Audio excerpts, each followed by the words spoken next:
মানে যাকে বলে চোখে সরিষা ফুল আর কি। আমি সেটাই দেখতে পাচ্ছি, আমার আশেপাশে যত দূরেই তাকাচ্ছি না কেন শুধু সরিষা ফুল আর সরিষা ফুল। আজকে আমি আসছি জামালপুর জেলা মেলান্দহ উপজেলা রৌমারী বিলে। এখানে আসার একটা কারণ হচ্ছে সরিষা ফুল দেখতে। আমাদের এই জামালপুর জেলায় মেলান্দহ উপজেলায় যে এত সরিষা ফুল ফুটে, মানে এত সরিষার চাষ হয়, সত্যি এটা অসাধারণ। তো ভিউয়ার্স সাথেই থাকবেন, সম্পূর্ণ ভিডিও দেখবেন। আজকে এই ফুল ভিডিও হচ্ছে সরিষা ফুল নিয়ে। আপনাদেরকে এখন সরিষা ক্ষেত দেখাবো। ঘুরে ঘুরে বের হলাম স্কুল থেকে বের হয়ে আমরা এখন সোজা এই মাটির রোড ধরে সোজা সামনের দিকে আগাবো। আর আপনারা দেখতেই থাকুন, কি সৌন্দর্যটা উপভোগ করতে থাকেন। এই হচ্ছে মাটির রাস্তা, একটা গ্রামের ঠিক মাঝখানে এই মাটির রাস্তা, আর হচ্ছে সরিষা ক্ষেত। ওহ মাই গড, যত দূর যাচ্ছে চোখ শুধু সরিষার ক্ষেত। দারুণ দারুণ, এখানে ড্রাইভ করেও অনেক ভালো লাগতেছে, কি সুন্দর জায়গা। সেই আনবিলিভেবল জায়গা এটা। যত দূর যাচ্ছে ভিউয়ার্স শুধু সরিষার ক্ষেতই দেখতে পড়তেছি রাস্তার দুই সাইডে। দারুণ লাগতেছে বিষয়টা, খুবই দারুণ। আমি একদম রাস্তার লাস্ট মাথায় চলে যাব, যেখান থেকে আরও সরিষা ফুল দেখা যাবে। আসবেন আপনারা বিকেলবেলা ঘোরার জন্য, এদিকে এনজয় করার জন্যে। ঘুরলে খুবই মন ভালো থাকবে, কারণ যত ঘুরবেন তত কিছুই বুঝতে পারবেন, তত কিছুই জানবেন, সব কিছুরই একটা অভিজ্ঞতা হবে। যত ঘুরবেন তত কিছুই জানতে পারবেন।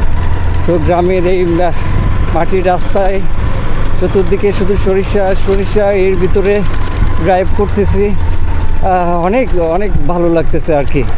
ভালো লাগতেছে কারণেই তো এখানে সরিষা দেখার জন্য আসছি। সামনে হচ্ছে মধু সংগ্রহ করে মৌমাছি এগুলো। এটা দারুণ, সেই আপনাদেরকে দেখাচ্ছি ভিউয়ার্স। এখানে হচ্ছে মৌমাছি মধু সংগ্রহ করার ফার্ম এটা আর কি।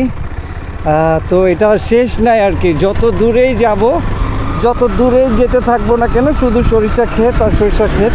তো এটা যেহেতু শেষ হচ্ছে না, বাপরে বাপ, এত সরিষা দেখি। সামনে থেকে একটু ঘুরে আসি। আপনারা ভিউয়ার্স অবশ্যই ট্রাই করবেন এই সরিষা ক্ষেত দেখার জন্য। দারুণ। এখানে গ্রামের কিছু মহিলারা তাদের খাসি নিয়ে খাবারের জন্য করতেছে।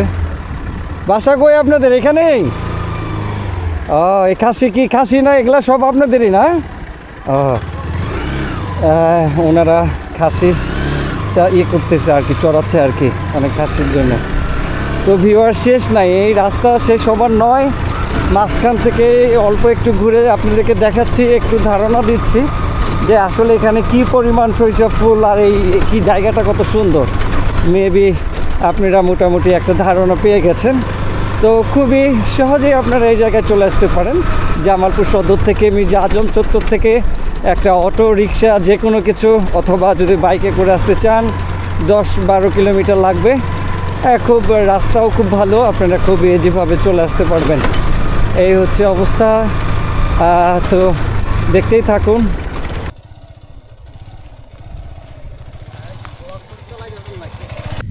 এখানে এত সরিষা ফুল, মানে আপনি যদি নিজের চোখে না দেখেন তাহলে বুঝতে পারবেন না। মাইলকে মাইল, মানে একদম চোখ যত দূর যায় শুধু সরিষা ক্ষেত।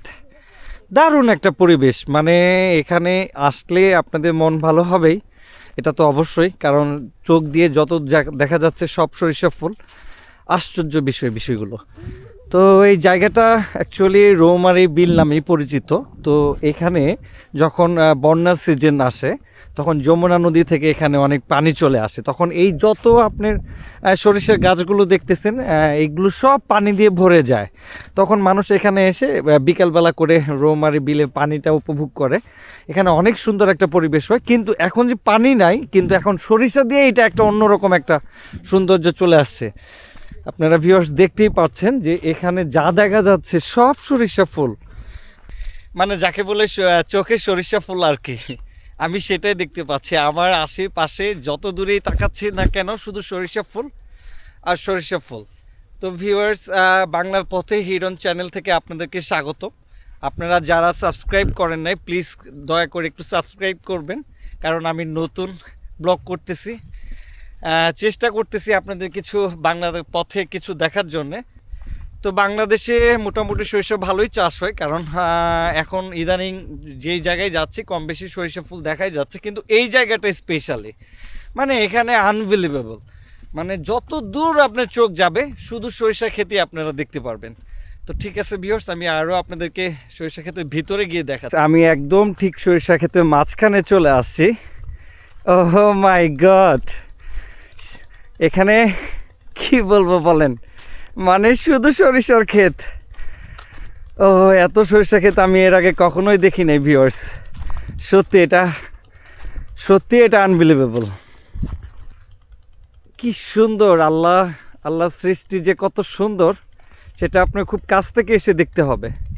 আল্লাহ এই জিনিসগুলো কিভাবে বানিয়েছে, এগুলো আপনি যদি সৌন্দর্য দেখতে চান তাহলে একদম কাছ থেকে এসে আল্লাহর এই সৃষ্টিগুলো আপনাকে দেখতে হবে। ও সব দিকেই সরিষা ফুল, সরিষার একটা জগতে চলে আসছি, সাগরে চলে আসছি। মৌমাছিগুলো সরিষা খেতে এসে বসে মধু সংগ্রহ করতেছে। দারুণ একটা পরিবেশ। এখানে যদি আপনি সাইলেন্ট থাকেন, চুপচাপ বসে থাকেন, তাহলে মৌমাছিদের গান শুনতে পারবেন। তারা তাদের মনের সুখে মধু সংগ্রহ করতেছে। এই দেখেন, একদম কাছ থেকে দেখাচ্ছি আপনাদেরকে, মৌমাছি কি সুন্দর করে এখানে মধু সংগ্রহ করতেছে। ইমপ্রেসড, সত্যি আল্লাহর সৃষ্টিটা আসলে শেষ করা যাবে না বলে। এই দেখেন ভিউয়ার্স, মৌমাছি মধু সংগ্রহ করতেছে, একদম ফ্রেশ মধু আর কি। এগুলো তারা এখান থেকে নিয়ে তাদের বাসায় চলে যাবে, সেখানে গিয়ে স্টোরেজ করবে, দেন এখান থেকে আবার আমরা সেটা আবার কিনে খাবো আর কি, যারা মধু সংগ্রহ করে তাদের কাছে। সত্যি এটা দারুণ একটা ব্যাপার যে আল্লাহ কিভাবে কি সৃষ্টি করে দিয়েছে, কার রিজিক কোথায়।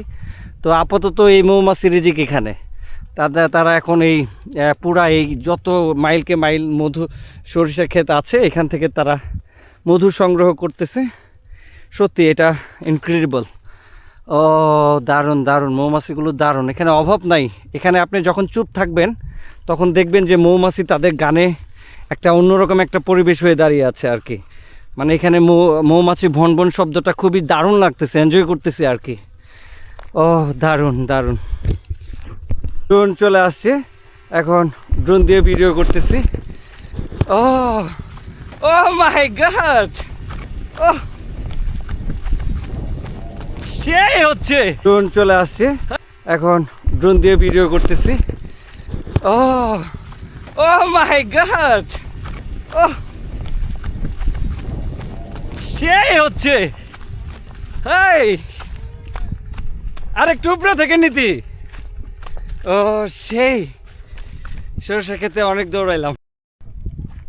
ঠিক মাঝখানে এই স্কুলটা আর কি, 2 তলা একটা স্কুল, আর হচ্ছে স্কুলের নিচে যা দেখবেন সব সরিষার ক্ষেত, সব সরিষার ক্ষেত। এখানে যা দেখা যাচ্ছে মাইলকে মাইল শুধু সরিষা ক্ষেত। এখানে চোখ দিয়ে খুঁজে পাবেন না আপনি লাস্ট সীমানাটা আর কি, এত দূরে আর কি। এখানে শুধু সরিষা ক্ষেত, আর হচ্ছে এদিকেও ঠিক তাই সেম, চোখ যত দূর যায় শুধু সরিষার ক্ষেত। তোমার নাম কি ভাইয়া? শ্যামল। শ্যামল, বাসা কোথায় তোমার? শেখ সাথী। এটা কি এই আশেপাশে, এই জায়গার আশেপাশে? এগুলো ক্ষেত কি তোমাদের নাকি? জি না। তোমাদের না, না কিন্তু তোমাদের গ্রামের নাকি? কোন ক্লাসে পড়ো তুমি? পঞ্চম শ্রেণী। তো ঠিক আছে, ভালো করে পড়াশোনা করো। হ্যাঁ, তোমার বাসা কোথায়? শেখ সাদি। তোমার বাসা শেখ সাদি। এগুলো কি তোমাদের সরিষা ক্ষেত সব না? কিছু কি নাই তোমাদের? জি না, আঙ্গুর না। তোমাদের না, কিন্তু তোমাদের গ্রামের নাকি? জি। তো তুমি কোন ক্লাসে পড়ো? ক্লাস 6। তো ঠিক আছে, ভালো করে পড়বা। হ্যাঁ, ওকে। ভালোই লাগতেছে, ঘুরতেছি পুরা সরিষা, যত দূর মন চাচ্ছে, যা ভালো লাগতেছে তাই ঘুরতেছি। এই হচ্ছে অবস্থা। গ্রামটা কি সুন্দর, একদম গোছানো একটা গ্রাম, মাঝখানে একটা রাস্তা, এখানে একটা স্কুল, 2 তলা একটা স্কুল, আর কিছুই নেই, আর শুধু এটা হচ্ছে বন যাকে বলে আর কি, এখানে শুধু চাষের জন্য আর কি। পুরা বন যত যত দূর যা দেখা যাচ্ছে শুধু সরিষাই দেখা যাচ্ছে। খুব সুন্দর একটা গ্রাম, আর স্পেশালি এই রাস্তাটা অনেক সুন্দর। মাটির রাস্তা, মাটির রাস্তা, এটা খুবই দারুণ রাস্তা। যদিও এখন সব কিছু কংক্রিটের রাস্তা, আর এখন এটা মাটির রাস্তায় রয়ে গেছে। এটাও একটু ডিফারেন্ট আর কি। তো আমার ফ্রেন্ডরা আসছে, ওরাও ব্লগ করতেছে, আমরা সবাই খুব অনেক এনজয় করতেছি। লটস অফ এনজয় হচ্ছে এখানে, কারণ শুধু যে ব্লগের জন্য তা না, এইখানে যে মানে পরিবেশটা, মানে এটা যে একটা গ্রাম, মানে এত সুন্দর একটা ছবির মতো গ্রাম দেখেন আপনি, মানে পুরো এটা একটা ছবি আর কি, একদম পুরো ছবির মতো দেখা যাচ্ছে। কি সুন্দর এই স্কুলটা, আর এটা স্কুলের রাস্তা, গ্রামে ঢুকে গিয়েছে। তো গ্রামের সব পোলাপানরা এই দিক দিয়ে এসে এই স্কুলে পড়াশোনা করে, প্রাইমারি স্কুল এটা। ও কি সুন্দর গ্রামটা, আর সরিষা ক্ষেত, দারুণ দারুণ দারুণ। তো ভিউয়ার্স, আপনারা অবশ্যই অবশ্যই যদি কখনো সময় পান তাহলে মিস করবেন না এই সরিষা সিজনটাতে, এই সরিষা দেখা মিস করবেন না, কারণ সত্যি এটা আপনাকে অনেক শান্তি দিবে আর কি। ভিউয়ার্স, আমরা এখন বের হইলাম এই দিক দিয়ে, আপনাদেরকে দেখাবো কি সুন্দর একটা নৌকা পড়ে আছে এখানে। কারণ এই সব পানি, এগুলো পানি দিয়ে ভরে যায়, বর্ষা মৌসুমে যখন হয় তখন এগুলো সব সাগরের মতো হয়ে যায়। আর এখন যেহেতু শুকনা মৌসুম, দ্যাটস ওয়াই যে এখানে কোনো পানি নাই আর কি, এই জন্যে নৌকাগুলো এইভাবে এখানে পড়ে আছে। এটা রাস্তা ঠিক মাঝখানে, বিলের এই পাশ থেকে ওই পাশে যাওয়ার একটা রাস্তা আছে। ও দারুণ লাগতেছে, এখানে ড্রাইভ করতেও দারুণ লাগতেছে, খুবই এনজয় করতেছি। বাহ, অস্থির জায়গা, অস্থির। মন ভালো হওয়ার জন্যে সবচাইতে সুন্দর জায়গা আমাদের জামালপুরে এখন এটা, জামালপুর জেলা মেলান্দ উপজেলায়। ও এটা হচ্ছে একটা মৌমাছি, এখানে যেটা বলেছিলাম একটু আগে ভিডিওতে, যে এখানে মৌমাছি অনেক চাষ হয় মধু সংগ্রহের জন্য। আপনাদেরকে দেখাচ্ছি, চলেন একটু মৌমাছি দেখিয়ে নিয়ে আসি আপনাদেরকে। ভিউয়ার্স, এই সরিষা ফুল দেখতে এসে এখানে একটা খামার পেলাম, মৌমাছি খামার। তো এটা স্বাভাবিক বিষয়, কারণ হচ্ছে যেখানে এত সরিষা ফুল সেখানে মধুর কোনো অভাব নাই। তো এখানে মৌমাছির চাষ করলে তাদের মধুও খুব ভালোভাবে হবে, এটাই স্বাভাবিক। চলেন আপনাদেরকে মৌমাছির ফার্ম দেখাচ্ছি, মধু সংগ্রহ করার ফার্ম। ঘরগুলো দেখতেছেন, এখানে হাজার হাজার লক্ষ লক্ষ মৌমাছি আছে, তারা এখানে মধু স্টোরেজ করতেছে। তা ফার্স্টে হচ্ছে তারা এই সরিষা ক্ষেত সামনে যা দেখতে পাচ্ছেন, এখান থেকে তারা মধু কালেকশন করে এখানে এসে স্টোরেজ করে আর কি। তো এটা এই জন্যেই, কারণ এখন যেহেতু সিজন, আর যেহেতু সরিষা ফুলে এখানে মধুর কোনো অভাব নাই, দ্যাটস ওয়াই যে এখানে অনেক ঘর আছে মৌমাছির। আর এটা হচ্ছে ফার্ম, এটা হচ্ছে ফার্ম। এই ফার্মের নাম হচ্ছে মেসেস ফাহিম মৌ খামার। সাতক্ষীরা থেকে আসছে ভাইয়েরা এখানে মধু সংগ্রহ করার জন্যে। তো এই হচ্ছে অবস্থা। তো দেখাচ্ছি আপনাদেরকে ভাইয়েরা এখানে সবাই মিলে চলে আসছে, এখানে এইভাবেই তারা থাকে আর কি। ভাইয়াদের ঘর। ভাইয়েরা সাতক্ষীরা থেকে আসছেন না? এটা কি সৌরবিদ্যুৎ না? যাক, খুব ভালো হয়েছে। তো এই হচ্ছে ভাইয়াদের খামার। ফার্মে আসছিলাম, এখানে মধুর দামও অনেক রিজনেবল। 400 টাকা কেজি না লিটার? ওই কেজি বা লিটার একই কথা, একটু কম বেশি আছে, কিন্তু কি কেজি না লিটার? কেজি। 400 টাকা কেজি মধু। তো আমার যতটুকু জানি, আমার ধারণা, কারণ মধুর দাম অনেক বেশি, 500-600 টাকা হয়। তো যেহেতু এখন সিজন চলতেছে, ভাইয়ারা এখানে খুচরা বিক্রি করে 400 টাকা কেজি। তো আপনারা কেউ চাইলে এখানে এসে মধুও নিয়ে যেতে পারেন, একদম ফ্রেশ মধু। এই যে এখান থেকে খামার ফার্ম আপনাকে উঠাবে, আপনাকে একদম ফ্রেশ দিয়ে দিবে। তো ঠিক আছে ভাই, কেউ যদি আসে একটু দাম কম রাখবেন অবশ্যই, ঠিক আছে? ওকে। মৌমাছিগুলো ঠিক এই জায়গাগুলো থেকে, সামনে যে সরিষা ক্ষেতগুলো আছে, সরিষা ফুল আছে, সেখান থেকে মধু আরোহণ করে তারা এখানে স্টোরেজ করে। আর এটা হচ্ছে ওনারা আসছে, এই ফার্মের মালিক। তো বিষয়গুলো দারুণ এনজয় করলাম, কারণ এত সরিষা ফুল, আর এখান থেকে সরিষা ফুলের মধুর খামার, সব কিছু একদম ফ্রেশ। তো দারুণ দারুণ সব কিছু মিলে অনুভূতিটা দারুণ। তো ভিউয়ার্স, আজকের মতো এখানেই। আপনারা আসবেন অবশ্যই, ঘুরতে আসবেন, ঘুরবেন, ভালো লাগবে। আর স্পেশালি এই সরিষা ক্ষেতগুলো দেখতে আসবেন। তো ঠিক আছে বিয়াজ, আবার কোনো একদিন কোনো নতুন এপিসোডে দেখা হবে। বাই, আল্লাহ হাফেজ।